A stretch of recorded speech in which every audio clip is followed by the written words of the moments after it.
করতেছো কেন তুমি? এটা কও না। আরে 14 বার ইঞ্জিন নষ্ট হয় তারপর আবার 10 টাকা অনেক হইছে। আরে আমার শালিকা পড়ছে দেখি। আসসালামু আলাইকুম দুলা ভাই, কেমন আছেন? ওয়ালাইকুম সালাম। ভালো আছি, সুন্দর লাগতেছে তো। Thank you. এ বিয়ান সাহেব আসছে নাকি?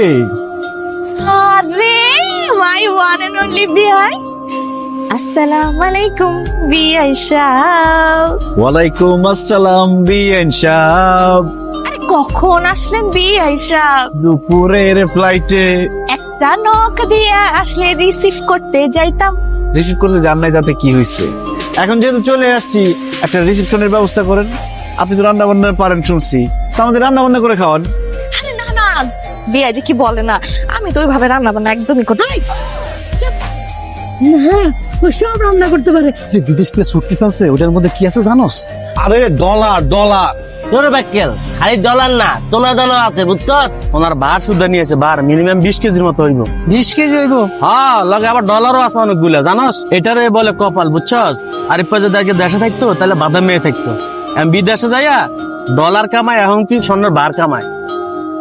এই বেটা টাকা রিসিভ কর, কাম কর। আরিফ বলে দেশের বাইরে আইছে, লাগেজ ভরে সোনার বার নিয়ে আইছে। আর আমি ওর ছোটবেলার বন্ধু, আমি মানুষের অনেক চুল কামাই। তোর ছোটবেলার বন্ধু, তোর বয়স কত বেটা? মাথা সোজা করো, কাটিং দেওয়া হইতেছে।